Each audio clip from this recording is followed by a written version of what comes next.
자, 이제 우리 말씀 함께 나누도록 하겠습니다. 말씀은 요한복음 14장 말씀.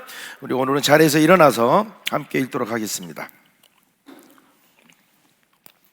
여러분 가정에서도 일어나서 요한복음 14장 16절에서 28절 말씀, 자, 한 절씩 우리 교독하도록 하겠습니다. 제가 먼저 큰 소리를 읽겠습니다. 내가 아버지께 구하겠으니 그가 또 다른 보혜사를 너희에게 주사 영원토록 너희와 함께 있게 하리니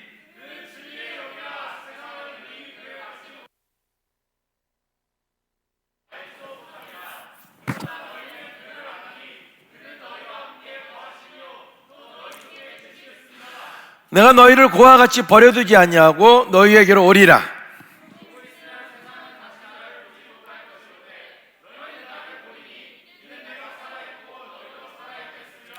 그날에는 내가 아버지 안에 너희가 내 안에 내가 너희 안에 있는 것을 너희가 알리라.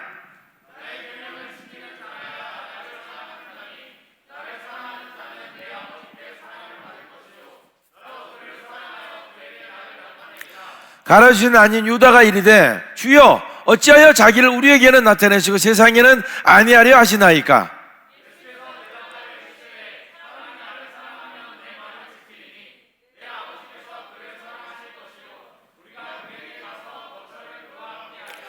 나를 사랑하지 아니한 자는 내 말을 지키지 아니하나니 너희가 듣는 말은 내 말이 아니요 나를 보내신 아버지의 말씀이니라. 보혜사 곧 아버지께서 내 이름으로 보내실 성령, 그가 너에게 모든 것을 가르치고 내가 너에게 말한 모든 것을 생각나게 하리라.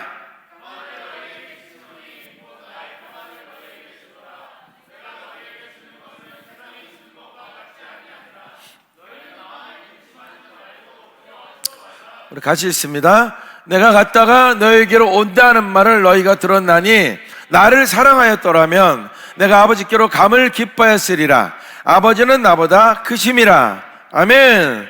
자, 오늘 한번 제목 한번 따라 봅니다. 자, 요번에는 선교 시리즈 6번째입니다. 6번째인데 선교 무장을 이렇게 이제 준비한다는 그런 의미로 제가 썼습니다. 왜? 선교 전쟁 강의하다 보니까 제게 그냥 그 말이 자연스럽게 떠올랐어요. 한번 따라 봅니다. 선교 무장. 선교 무장.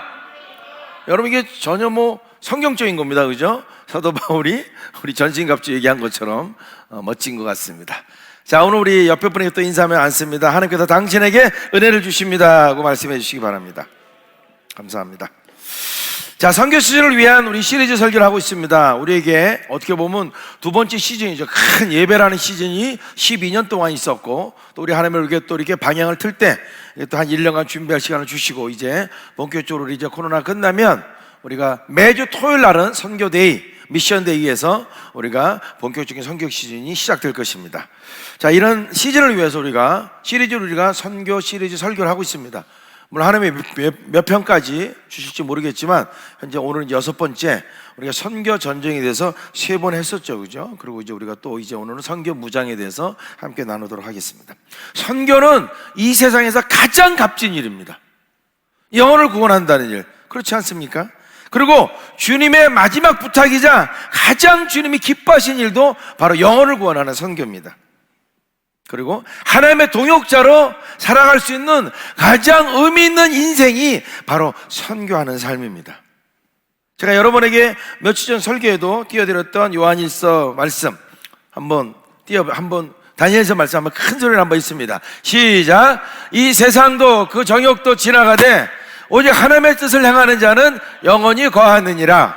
지혜 있는 자는 궁창이 빛과 같이 빛날 것이요 많은 사람을 옳은 대로 돌아가게 한 자는 별과 같이 영원토록 빛나리라. 아멘. 이 세상 다 지나갑니다, 여러분들.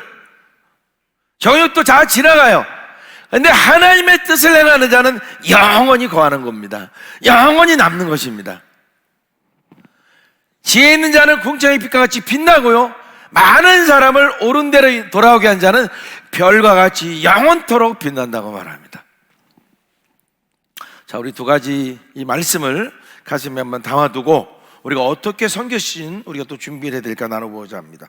오늘 본문 내용은 여러분들 잘 아는 예수님께서 잡히시기 전에 요한복음 13장부터 17장까지 마지막으로 제자들과 함께 최후의 만찬을 하면서 세족식을 하고 또 대제사장의 기도를 드리고 또 포도나무 비유를 말씀하시고, 그리고 중요한 성령에 대해서 말씀하시는 구절입니다.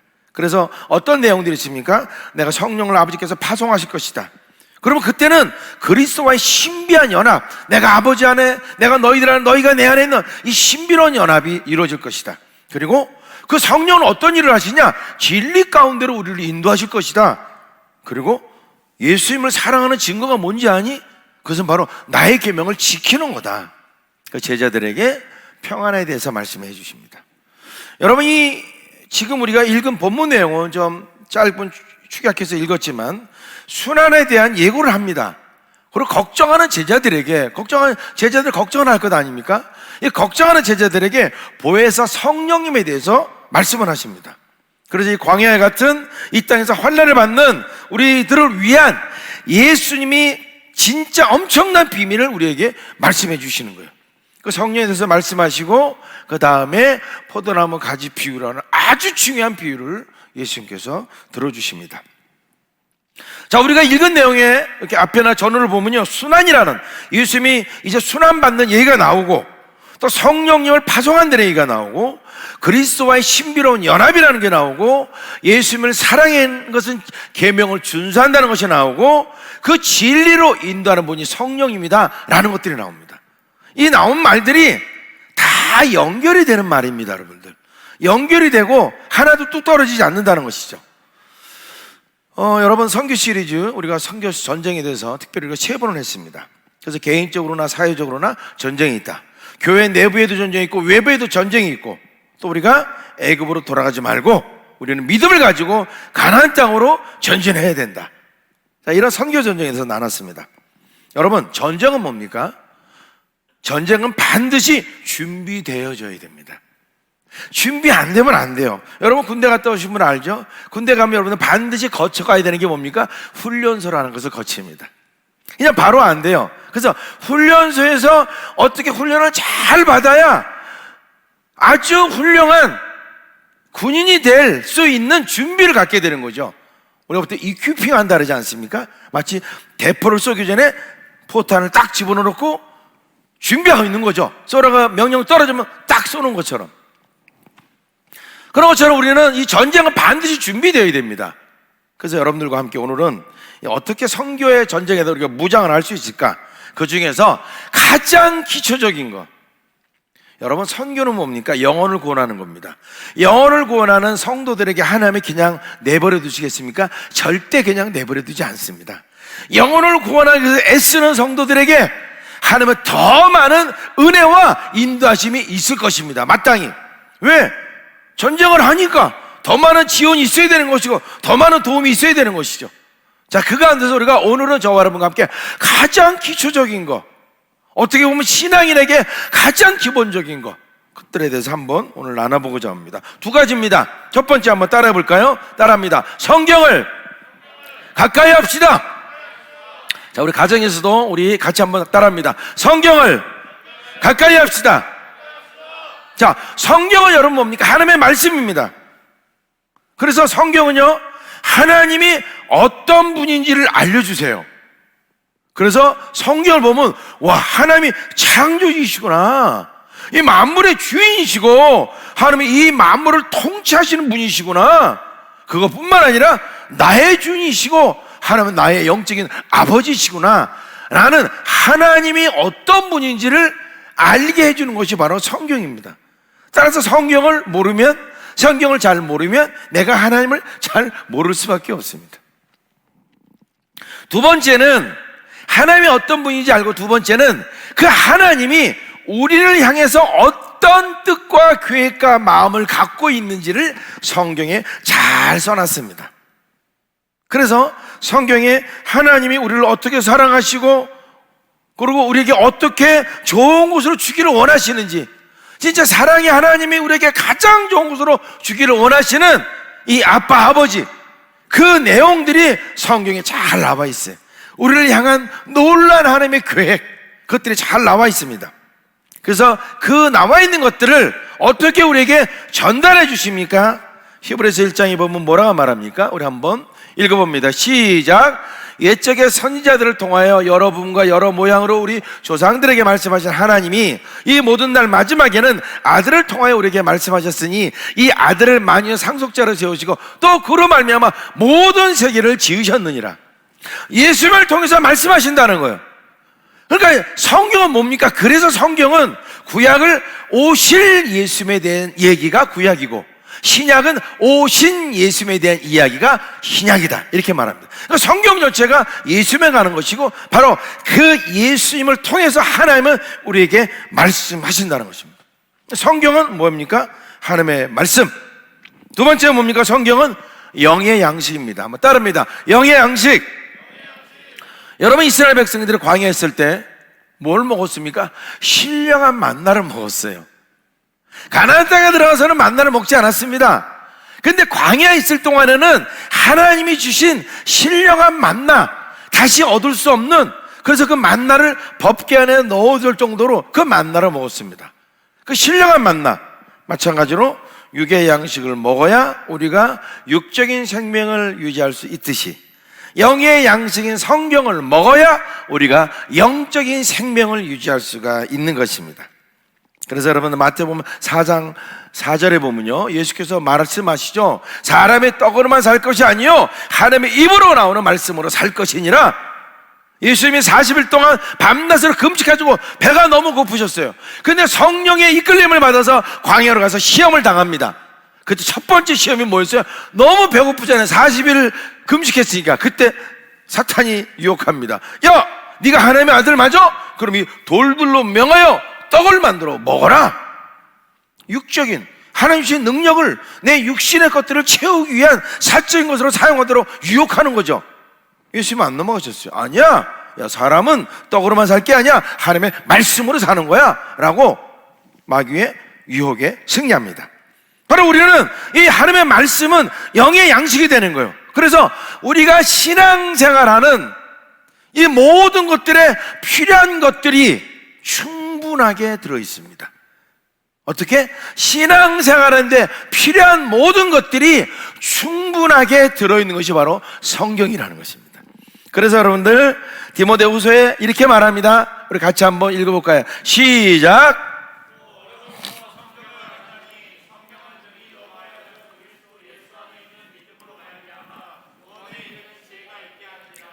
모든 성경은 하나님의 감동으로 된 것으로 교훈과 책망과 바르게 함과 의로 교육하기에 유익하니 이는 하나님의 사람으로 온전하게 하며 모든 선한 일을 행할 능력을 갖추게 하려 함이라.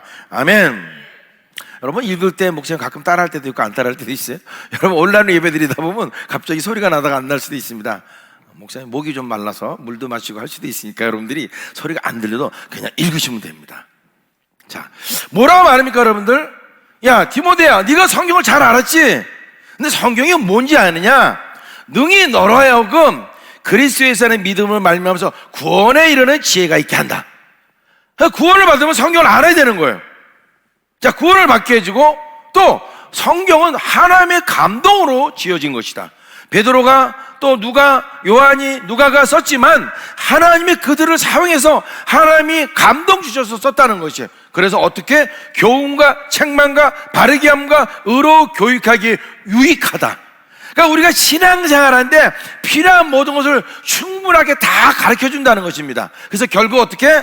하나님의 사람으로 온전하게 하며 선한 일을 행할 능력을 갖추도록 이끌어주는 것이 바로 성경 말씀이다, 이렇게 말하는 겁니다. 따라서 여러분들, 구원받고 신앙생활하고 하나님의 뜻대로 제자로서 살아가는 데 필요한 모든 것들이 충분하게 들어있는 것이 바로 성경, 우리의 영의 양식이 되는 것입니다. 세 번째로 성경은 뭡니까? 믿는 자를 보호하는 울타리가 됩니다. 한번 따라해 볼까요? 울타리. 여러분, 울타리 하면 저기 뭐 어디라도 좋습니다. 목장을 생각해 보십시오. 목장에 보면 여러분들이 이렇게 울타리가 쳐 있지 않습니까? 그 안에 양도 있고 뭐 여러 소도 있고 다 있을 수가 있습니다. 울타리를 쳐놓습니다. 여러분, 울타리가 어떤 역할을 합니까? 두 가지 역할이 있습니다. 우리가 울타리를 쳐놓으면 마치 바깥에서 늑대가, 여우가 들어오지 못하게 막는다, 그런 생각을 하고 있죠. 그거 맞습니다. 그러니까 바깥으로부터 오는, 외부로부터 오는 위험으로부터 막아주는 역할을 해줄 수가 있습니다. 또 하나 역할은 바깥으로 나가서 위험한 길로 벼랑으로 떨어질 수 있는 위험을 막아주는 역할을 또한 하는 것이 울타리입니다. 바깥에서 외부에서 들어오는 위험 요소를 차단해주고 그 바깥으로 나가서 있어야 될 곳이 바깥으로 나가서 목자 없이 양이 나가서 마치 벼랑으로 떨어지는 그런 일이 없도록 막아주는 역할을 하는 것이 바로 울타리의 역할입니다. 그래서 울타리 성경은요, 악한 세력으로부터 우리를 보호합니다. 여러분, 세상에 많은 유혹이 있습니다. 그 가운데 말씀은 어떤 역할을 합니까? 마치 제동장치와 같은 거예요. 제동장치가 먼저 차 브레이크 장치, 이거랑 비슷한 것입니다. 죄를 짓기 전에 여러분 어떤 단계가 있습니까? 유혹의 단계가 있습니다. 유혹의 단계. 그러니까 유혹의 단계에서 내가 치면 죄를 범하게 되는 거예요. 따라서 유혹의 단계에서 하나님의 말씀이 내게 막 살아있으면, 튼튼한 제동장치가 되어 있으면 죄를 범하지 않고 브레이크를 밟을 수가 있다는 것이죠. 뭐 하기 전에? 죄를 범하기 전에. 그래서 이 말씀은 마치 우리가 유혹으로부터 지켜낼 수 있는 브레이크 장치와 같은 것입니다. 또한 여러분, 말씀은 뭡니까? 우리 마치 길을 찾는 영적인 지도와 같습니다. 여러분들, 저는 길을 참 잘 못 찾습니다. 예전에도 이 내비게이션이 나오기 전에는 제 차 안에는 지도책이 많았습니다. 큰 책, 작은 책, 이거 샀다가 책방에 가서 좋은 거 나오면 하나 더 사고, 왜? 자세히 나온 거고. 그리고 어디 수련회 갈 때, 뭐 찾아갈 때는요, 항상 지도책을 옆 조수석에 놔두고 그걸 펴보면서 찾아갔습니다. 나중에 내비게이션 나니까 너무 좋더라고요. 그죠? 편하죠.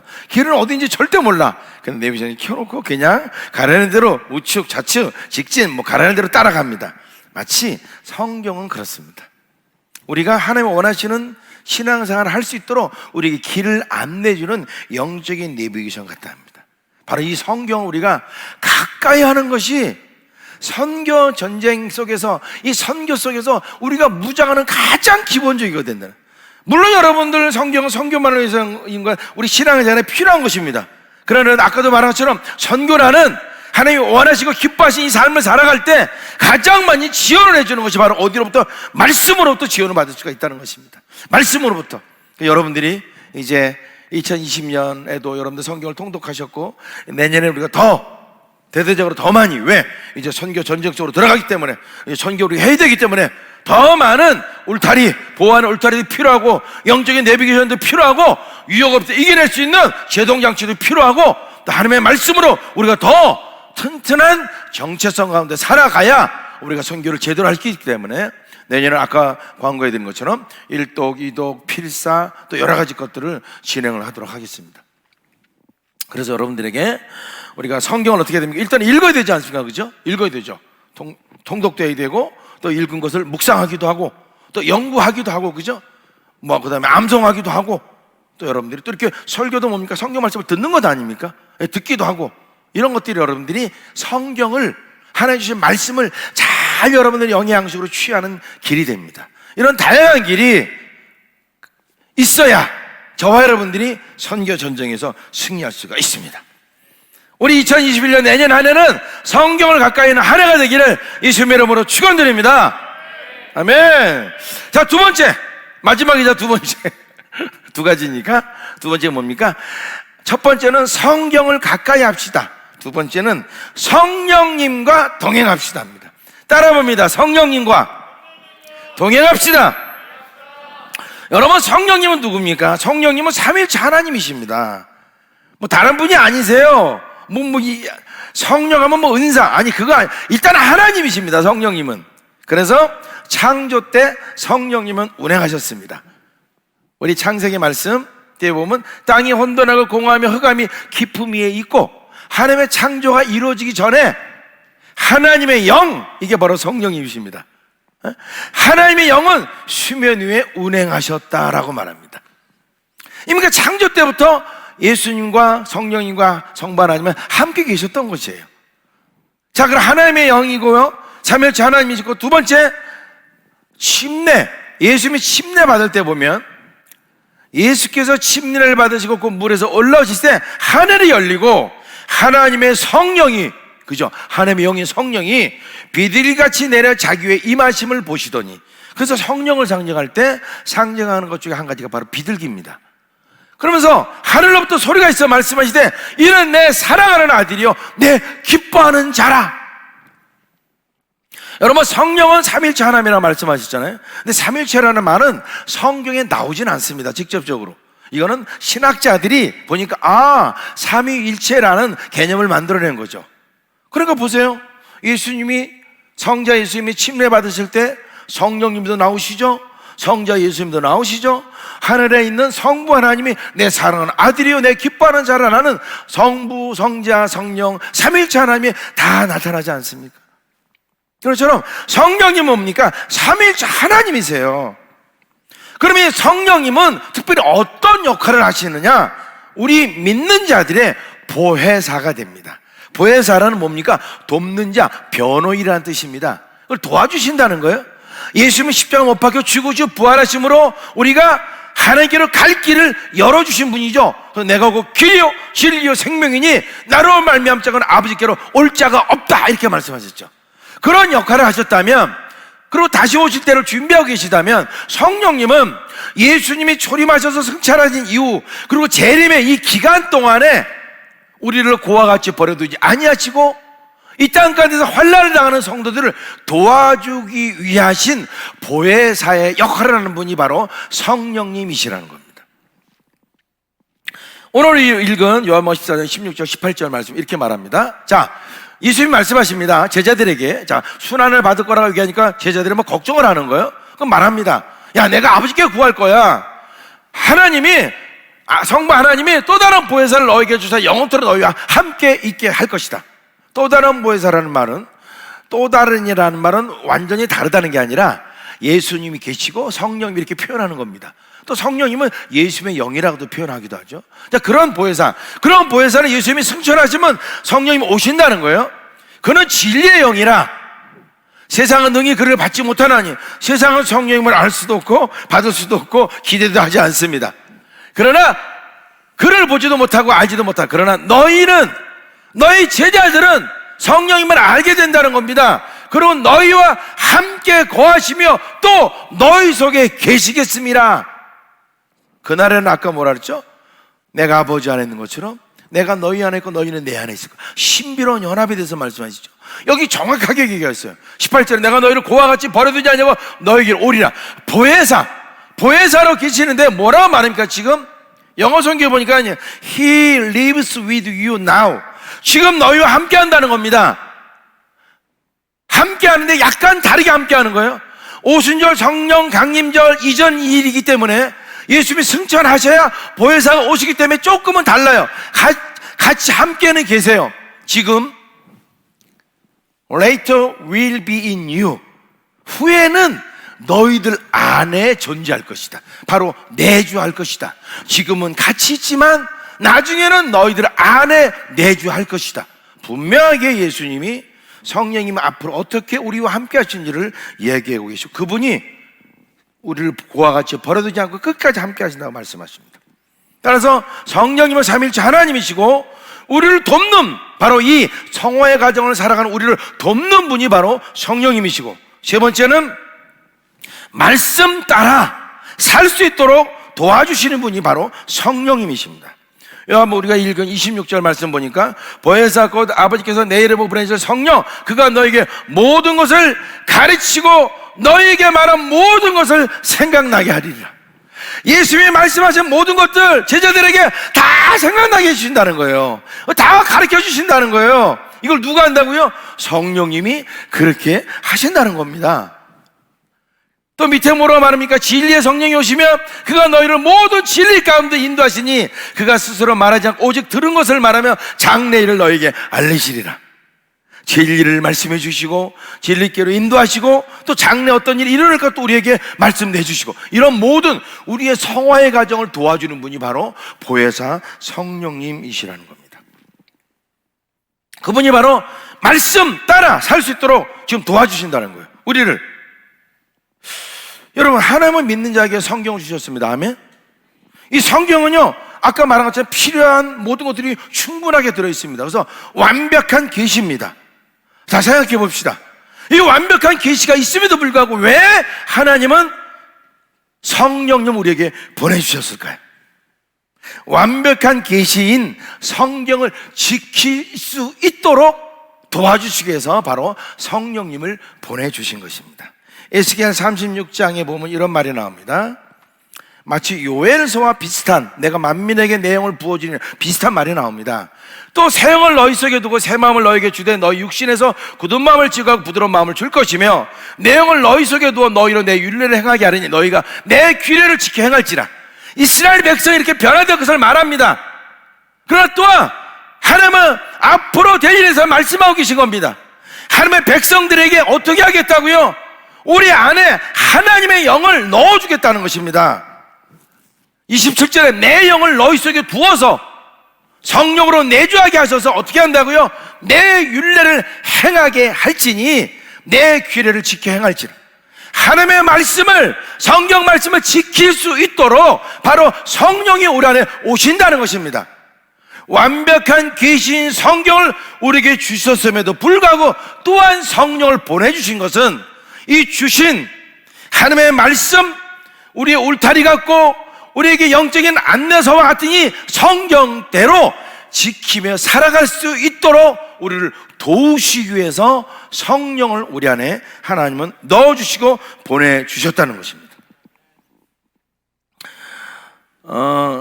여러분이 신앙인의 이 문제가 뭡니까? 이게 여러 가지 문제가, 그 중에 문제 하나 볼 수 있는 게 하나가 이 괴리감입니다. 괴리감. 우리는 모두 다 깨어진 다음에 회복됐어요. 그러니까 고아로 오랫동안 살아왔습니다.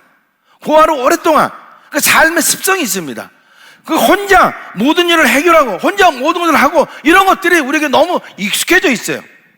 구원 이후에도 우리는 하나님의 나의 사랑하는 아빠 아버지가 되시고 그 성령님이 하나님의 말씀 따라 살도록 내 안에 내주고 계신데 이것들에서 계속해서 마치 고아처럼 내 스스로 뭔가를 해결하려고 하는 모습들을 우리는 너무나 많이 보이게 된다는 겁니다.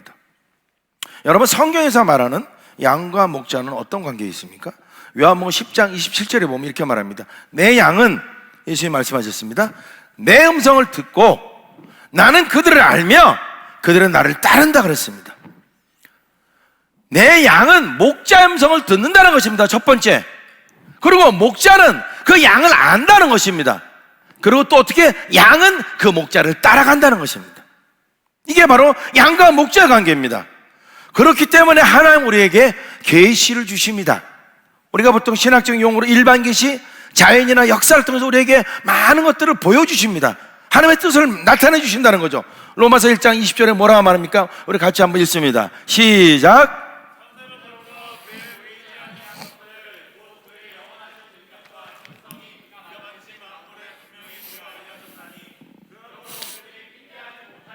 네, 이게 여러분 보니까 일반 자연 계시입니다. 자연 속에 하나님은 하나님의 계심을 이렇게 보여줬다는 것이에요. 그것도 역사를 통해서 하나님 우리에게 분명하게 모든 사람에게 말씀하십니다. 또 하나 이런 일반 계시가 있고 특별 계시라는 게 있죠. 특별 계시는 특별한 시대에 특별한 사람에게만 허용된 것이 특별 계시입니다. 그게 뭡니까? 대표적인 것이 바로 성경이죠. 성경은 특별 계시입니다. 완벽한 계시입니다. 이 성경과 함께 하나님은 여러 가지 방법을 통해서 우리에게 하나님의 뜻을 말씀해 주신다는 것이죠. 바로 감동을 주시기도 하고 누구를 통해서라도 얼마든지 우리에게 마치 양의 목자의 음성을 듣고 따라가야 되는 것처럼 성경과 함께 여러 가지 보조적인 것들을 우리에게 말씀하시고 인도해 주신다는 것입니다. 이게 모든 것들이 바로 뭡니까? 특별 계시죠. 꿈으로도 보여줄 수 있고 내 마음에 감동을 줄 수도 있고 여러 가지 특별 계시를 허락해 주신다는 거죠. 물론 이 모든 것들은 성경이라는 완벽한 계시와 점검이 되어야 되지만 분명한 것은 또 그렇게 인도해 주신다는 것입니다. 자, 이런 일반 계시와 특별 계시가 있는데 이런 모든 것들을 우리가 마치 양의 목자의 음성을 듣고 따라가기 위해서 가장 필요한 것이 바로 키가 바로 성령님이시라는 겁니다. 성령님이 역사할 때 우리는 정확히 들을 수가 있고 정확히 목자의 뜻을 알 수가 있는 것입니다. 고린도서 2장 9절에서 11절 보면 이렇게 말합니다. 읽습니다. 시작. 기록된 바 하나님이 자기를 사랑하는 자들을 위하여 예비하신 모든 것은 눈으로 보지 못하고 귀로 듣지 못하고 사람의 마음으로 생각하지도 못하였던 것 같으니라. 오직 하나님의 성령으로 이것을 우리에게 보이셨으니 성령은 모든 것, 그 하나님의 깊은 것까지도 통달하시느니라. 사람의 일을 사람의 속에 있는 영에 누가 알리요?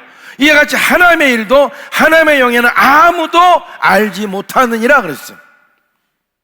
그러니까 하나님의 마음을 가장 잘 아는 게 바로 하나님의 영인 성령님이십니다. 그러니까 우리가 하나님의 뜻대로 살아가려면 우리가 완벽한 계시는 성경을 주셨는데, 여러분 성경을 읽어도 성령의 역사야. 왜? 하나님의 감동으로 지어졌으니까. 그래야 우리가 이 안에 담겨진 것들을 올바로 이해할 수가 있는 것입니다. 성경은 여러분 세상 책하고 다르지 않습니까? 성경은 영적인 책입니다. 영적인 책이기 때문에 성령과 함께 이 말씀을 볼 때 우리는 그 성경의 뜻을 제대로 이해할 수가 있다는 것입니다. 그래서 우리가 성경 말씀 읽을 때 주님이 우리에게 조명해 주셔야, 성령으로 조명을 받아야 우리는 그 말씀을 잘 깨달아 알 수가 있는 것입니다. 여러분, 아까도 말한 것처럼 왜 지금 제자들에게 너희들과 함께 있다? 근데 왜 나중에는 너희들 안에 사실 것이다, 이 내주에 대해서 말씀하셨습니까? 이 내주라는 거, 여러분, 내주라는 거는요, 어떻게 보면 구원의 조건이 아니에요. 구원은 믿음으로 받는 거예요. 내가 예수를 믿으면 구원받을 수 있습니다. 이 성령이 와서 내주하시는 것은 구원받은 자들에게 성령이 내주하시는 거예요. 그러니까 구원의 조건은 아니라는 것이죠. 구원받은 이후에 즉시로 성령께서 우리 안에 들어오셔서 성전 삼으시고 와서 성령이 내주하신다는 겁니다. 여러분, 이 왜 내주하십니까? 아까 말한 그날에는 내가 아버지 안에 너희들이 내 안에 내가 너희 안에 있다는 이 신비로운 그리스도와의 연합, 요한복음 10장에 말씀은 포도나무 가지 비유, 이 연합을 위해 우리 안에 내주하시는 겁니다. 요한일서 3장 24절에 말합니다. 우리 한번 읽습니다. 시작. 그의 계명을 지키는 자는 주 안에 거하고 주는 그 안에 거하시나니 우리에게 주신 성령으로 말미암아 그가 우리 안에 거하시는 줄 우리가 아느니라. 성령님으로 말미암아서 주님이 우리 안에 내주한다는 사실을 안다는 겁니다. 또한 뭐라고 말합니까? 4장 13절에 그가 성령을 우리에게 주심으로 우리가 그 안에 거하고 그가 우리 안에 거하신 줄 아느니라. 여러분, 내가 그 안에 주님이 내 안에, 이게 뭡니까? 그리스도의 신비로운 연합, 뭡니까? 교제입니다. 교제, 영적인 교제. 결국 여러분 보세요, 하나님은 이 영적인 교제 때문에 우리를 창조하지 않으셨습니까? 그러나 깨어졌잖아요. 회복됐잖아요. 그러니까 이 땅 가운데 완벽하지 않지만 하나님이 어떻게 성령을 넣어주심으로 말미암아서 우리와 교제하며 이 땅 가운데 우리를 도와주시고 말씀 따라 제자로서 살아갈 수 있도록 성령을 우리에게 보내주신 것입니다. 그것들을 예수님은 걱정하는 제자들에게 말씀해 주신 것입니다. 결국 성령님은 우리 안에 내주하시며 창조의 목적인 영적인 교제를 이루고, 이 교제를 통해서 타락하여 깨어진 이 세상에서 하나님의 말씀 지키며 사명 이루며 승리하는 삶을 살도록 우리를 보혜사로 도와주신다는 겁니다. 따라서 성경을 여러분이 가까이 됩니다. 아멘. 이제는 뭐야? 성경을 우리가 그 주신 말씀을 그대로 지킬 수 있는 성령과 동행해야 되는 거예요. 자, 그래서 제가 여러분에게 4가지를 통해서 성령과 동행하는 것들에 대해서 말씀드립니다. 자, 왜 제가 이 말씀을 구체적으로, 왜 굉장히 주관적인 내용입니다. 그러나 주관적인 내용이지만 또 어느 목사님이 하신 말씀이셨어요. 그걸 제가 잘 정리를 했습니다. 왜 이걸 제가 여러분에게 얘기합니까? 이제는 여러분들 성령과 동행하지 않으면 이제는 진짜 살기가 어려운 시대가 열려져 버렸어요. 그래서 성령과 동행하며 살아야만 이 마지막 때에 진정한 제자로서 살아갈 수 있기 때문에 제가 여러분에게 구체적으로 말씀드리는 겁니다. 한번 따르면 첫째, 따라합니다. 성령님 인정합니다. 더 크게, 성령님 인정합니다. 자, 성령과 동행하는 첫 번째 단계가 뭡니까? 말 그대로 인정하는 겁니다. 인정. 여러분, 인정하는 거는 2가지가 있습니다. 뭐가 있습니까? 그분의 존재를 인정하는 거예요. 존재 자체를. 두 번째로 뭡니까? 그분의 사역을 인정하는 것입니다. 그분이 우리가 보혜사라는 걸 인정해야 된다는 것입니다. 인정하면 뭐가 되는 거예요? 첫 번째 단계가 인정하는 건데, 그분의 존재를 인정하고 그분의 사역을 인정하는 것입니다. 여러분, 많은 크리스찬의 문제점은 성령님을 인정하는 단계부터 굉장히 어려워질 수가 있습니다. 성령님이 존재하는 걸 알아요. 근데 그분이 성경에서 이렇게 자세히 말을 함에도 불구하고 어떤 일을 하시는데 이거에 대해서 굉장히 문외한이 많다는 거죠. 성령님 하면 마치 무슨 능력, 은사만 생각한다는 거죠. 두 번째는 뭡니까? 한번 따라합니다. 성령님 환영합니다. 자, 인정한다는 거예요. 그분의 존재를 인정하고 사역을 인정하고. 두 번째는 뭡니까? 환영합니다. 환영한다는 건 뭡니까? 인정하고 약간의 차이가 있는 겁니다. 인정은 just 인정입니다. 쉽게 얘기하면 알았어 알았다니까 인정 그래 인정. 이건 뭐예요? 여러분 잘 쓰잖아요, 그죠? 그냥 알았다, 나하고는 상관 별로 없어, 알았어, 근데 내가 인정할게, 그래 알았다니까 인정. 오케이 됐어? 이 정도가 아니라는 거예요. 환영은 뭐예요? 적극적인 인정에 해당되는 겁니다. 적극적인 인정. 그러니까 인정의 단계를 뛰어넘는 거예요. 내가 인정했는데 나와 상관없는 인정이 아니라 나와 상관이 있다는 것입니다. 있고 앞으로 더 깊고 더 넓은 교제를 내가 원한다는 것들이 바로 이 환영 안에 내포되어 있는 것입니다. 그래서 성령의 역사는 여러분 잘 들으십시오. 의지와 굉장히 깊은 연관이 있습니다. 우리의 의지와 내주하시지만 모든 사람이 있어서 다르게 역사하고 하는 것들은, 하나님의 역사는 우리에게 제한을 받으십니다. 우리에게 뭐를요? 자유의지를 주셨거든요. 그 성령이 내주하신다 해도 내가 그 내주하는 성령에 대해서 전혀 상관없이 내가 산다면 성령님은 늘 탄식하며 계실 것입니다. 그럼에도 불구하고 우리가 더 확실하게 적극적으로 인정하고 환영한다면 성령님과의 동행에 있어서 굉장한 의미 있는 단계로 들어가는 게 되는 것입니다. 계시록 3장 20절에 뭐라고 말합니까? 볼지어다 내가 문 밖에서도 두드리느니 누구든지 내 음성을 듣고 문을 열면 내가 그에게로 들어가 그와 더불어 먹고 그는 나와 더불어 먹으리라. 라우디게아 교인들에게 하는 말입니다. 믿지 않는 자들에게 하는 말이 아니에요. 교인들에게 하나님이 하시는 말씀입니다. 야, 이제 내가 두드리고 있다. 네가 문을 좀 열어다오. 그러면 내가 들어가서 너와 함께 먹고 마시겠다라고 말합니다. 뭐 한다는 겁니까? 예수님과 함께 먹고 마시겠다는 거. 예수님 우리의 삶을 통치하신다는 단계로 들어간다는 겁니다. 진짜 주인이 된다는 거죠. 근데 뭐가 필요한 거예요? 내가 문을 열어줘야 되는 거예요. 그래서 여러분, 환영한다는 건 뭡니까? 인정보다는 더 적극적으로 내가 성령의 역사를 내가 더 환영하고 더 깊은 교제 속으로 들어가고 싶다는 그 의지의 표현이 바로 환영한다는 표현이 되는 겁니다. 세 번째는 뭡니까? 한번 따라합니다. 성령님 모셔드립니다. 자, 환영하는 건 뭐라 했습니까? 내가 의지적으로 적극적으로 그분을 내가 인정하는 단계가 아니라 적극적인 인정이라 했어요. 그러면 이 환영한 단계 외에 자연스럽게 나오는 것이 바로 모셔드린다는 겁니다. 그래서 이제는 실제 나의 삶 가운데, 자, 오십시오. 예를 들면 성령님 내 안에 계시죠? 이제 내가 일을 할 때 내가 아니라 성령께서 뭔가를 하셔야 됩니다 라는 것들을 내가 그렇게 하는 거죠. 예를 들면 여러분 보십시오. 목사님이 설교를 합니다. 주일날 설교를 합니다.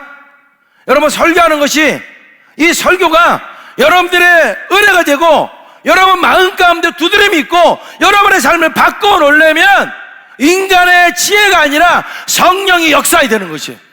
성령이 역사해야 그 말씀이 우리의 폐부를 찌를 수 있고 살아서 운동력 있는 말씀이 될 수 있는 게 성령이 역사해야 된다는 것이죠. 여러분, 말씀을 백독을 해보십시오. 아무 성령의 역사가 없다면, 여러분, 다른 종교의 사람도 성경을 읽은 사람이 얼마나 많이 있습니까? 왜? 성경은 위대한 책이니까. 다른 종교, 다른 수행을 하는 사람도 성경을 읽습니다. 읽어도 아무 소용이 없는 거예요. 왜 없습니까? 성령이 역사해야 되는 거예요. 여러분, 말씀 읽을 때도 그렇잖아요. 어느 날 성경을 읽을 때 뭐 그냥 읽었는데 어느 날은 막 그 성령이 내게 막 그냥 말씀하고 내 눈에서 눈물이 나고. 왜 그렇습니까? 성령이 역사하신 겁니다. 로고스의 말씀이 레마로 바뀐 거죠.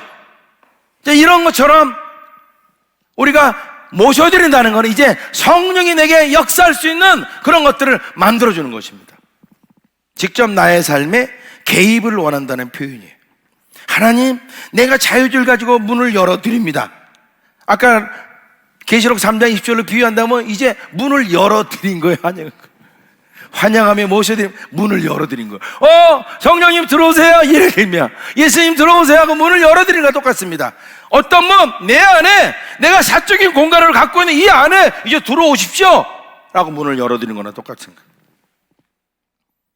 그럼 마지막으로 어떤 일이 벌어집니까? 한번 따라합니다. 성령님 의지합니다. 바로 이제 성령의 역사가 일어나는 단계입니다. 실제 역사해 달라는 거예요. 내가 죽고 내 안에 그리스도가 살게 해달라는 것입니다. 여러분, 우리 신앙의 삶이 뭡니까? 내가 사는 건 내 안에 그리스도가 사는 것 아닙니까? 내가 믿음 안에서 사는 것 아닙니까? 그렇게 할 수 있도록 보혜사 성령을 보내주셨습니까? 그분이 진리를 인도하시고 내 규례를 지킬 수 있도록 성령님 역사해 주옵소서 라고 적극적으로, 이제 내가 왕의 자리에서 내려오겠습니다. 제 삶의 왕의 자리에 예수님 올라가셔서 저를 통치해 주옵소서 라고 말씀하시는 거죠. 마치 지금까지는 내 능력과 힘과 지혜로서 내가 열심히 살아왔다면 이제는 성령님이, 예수님이 내 안에서 사십시오. 나를 통해서 사십시오. 내가 작은 예수님 같은 삶이 되기를 원합니다. 여러분, 성경에 보고 많은 신앙인들의 삶에 보면 야, 어떻게 저렇게 할 수 있을까라는 모습을 볼 때가 있습니다. 어떻게 원수를 사랑할 수 있지?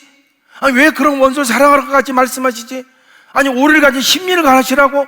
아니, 속옷을 내 겉옷까지 내주라고? 오른밤 때리면 왼밤까지 대달라고? 이게 어떻게 가능한 거지? 가능합니다. 성령이 내 안에 살아서 나의 주인이 되시면 나의 지정이 모든 것을 사로잡으시고 성령이 역사할 수가 있다는 것입니다. 기독교는 내가 돌을 닦아서 뭔가를 만들어내는 종교가 아니라는 것입니다.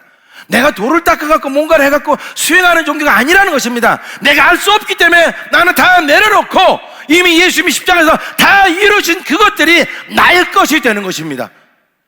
그래서 마치 내가 귀한 보석을 노력해서 만들어내는 게 기독교가 아니라 이미 예수님이 만들어 놓으신 것을 내가 하나하나 발견해 나가는 것이죠. 발견해서 내가 누리는 것이죠. 그게 어떻게 보면 기독교라고 말씀. 내가 나를 구원하는 것이 아니라 예수님이 나를 구원하는 거죠. 내가 돌을 열심히 닦아서 내 스스로 나를 구원하는 것이 아니라 이미 다 이루신 그 예수님의 십자가의 죽음, 부활, 그것이 바로 나의 것이 되는 거죠. 예수님의 죽음이 나의 죽음이 되는 것이고 예수님의 부활이 나의 부활이 되는 것이고 예수님의 승리가 나의 승리가 되는 것입니다. 그렇기 때문에 원수를 사랑할 수가 있는 것입니다. 오른밤을 때리면 왼밤도 내밀 수 있는 것이 성령님이 우리를 주장할 때 그것이 가능한 거예요. 그래서 사도 바울은 술 취하지 말고 성령의 충만함을 받으라고 말하지 않았습니까? 여러분, 술 취하면 술의 지배를 받지 않습니까? 성령으로 충만하면 성령의 지배를 받게 되는 것입니다. 4가지 말씀드렸죠. 인정하고 환영하고 모셔드리고 의지합니다. 좀 구체적으로 얘기하는 겁니다. 뭐를? 성령님과 동행하는 방법을. 자, 말씀을 마무리하겠습니다. 모두가 다 어렵고 힘든 세상 아닙니까? 어둡지 않습니까? 이 코로나 사태를 1년 동안 우리 함께 경험하면서 제 마음 가운데 하나님 주신 것들 몇 가지가 있는데 그 중에 중요한 몇 가지가 하나는 이 언택트 시대 건강한 컨택을 청소년들을 다음 세대에서 만들어줘야 되겠다. 왜? 인간은 내가 혼자 집에서 재택근무하고 밥도 시켜서 먹고 혼자 있을 수 있지만 이 언택만 가지고는 살 수 없는 게 인간입니다. 여러분 뉴스에서 많이 나오지 않습니까? 코로나 블루라는 말도 나오고 혼자 고립되다 보니까 여러 가지 몸에 나쁜 증상이 나타난다는 거예요. 실제적으로. 그걸 호소하는 사람이 많다는 겁니다. 아담이 독처하는 것이 보기 좋지 않아서 하나님은 하와를 만들어 주신 것입니다.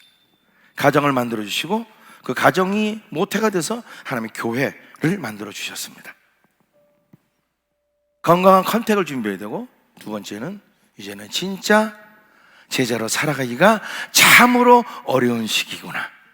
세상의 유혹은 너무 강하고 세상을 살기도 너무 힘들고 이제 진짜 우리를 위해서 보혈해 주신 보혜사 성령과 동행하지 않으면 안 되겠구나 라는 생각들을 더 강하게 먹게 됩니다. 우리는 고아로 살아왔고, 고아는 뭡니까? 혼자 모든 것을 스스로 다 해결합니다.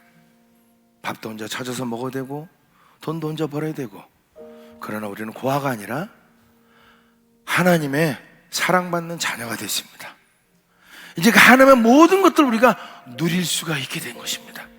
그래서 예수님이 이 땅에 양으로 생명을 얻고 더 풍성히 얻게 하기 위해서 이 땅에 오셨다고 말씀하셨어요.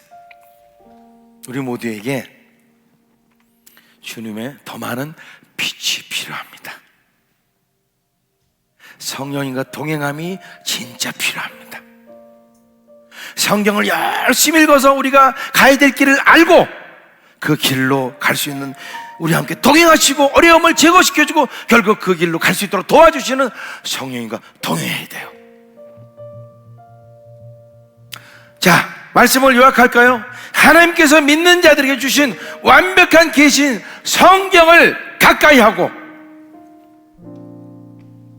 이 땅의 환난 가운데 성경대로 살 수 있도록 우리를 돕기 위해서 내주하시는 성령님과 동행할 때 마지막 때 승리하는 제자가 될 수 있는 것입니다. 한번 여기 있는 말씀 한번 같이 한번 따라 읽습니다. 자, 시작. 하나님께서 믿는 자들에게 주신 완벽한 계신 성경을 가까이 하고 이 땅의 모든 환난 가운데 성경대로 살 수 있도록 우리를 돕기 위해 내주하시는 성령님과 동행할 때 마지막 때 승리하는 제자가 될 것이다. 여러분에게 늘 얘기했던 성경에 기초하고 성령에 의해서 그 삶을 살아가는 삶이 이 선교 시즌에 우리가 준비해야 될, 무장해야 될 가장 기본적인 거면서 가장 큰 것입니다. 이제 2021년 새해에는 이제 결단하면서 성경을 가까이 하고 늘 그 성령님과 동행하여 멋진 열매를 거두는 저와 여러분이 되었으면 좋겠습니다. 우리 같이 뭐 가정에서도 일어날 수 있으면 일어나셔서 같이 찬양하고, 뭐 앉아있는 게 편하시면 앉아있어도 상관없습니다. 같이 일어나서 우리 한번 찬양하고 우리 기도하고 예배를 마치도록 하겠습니다.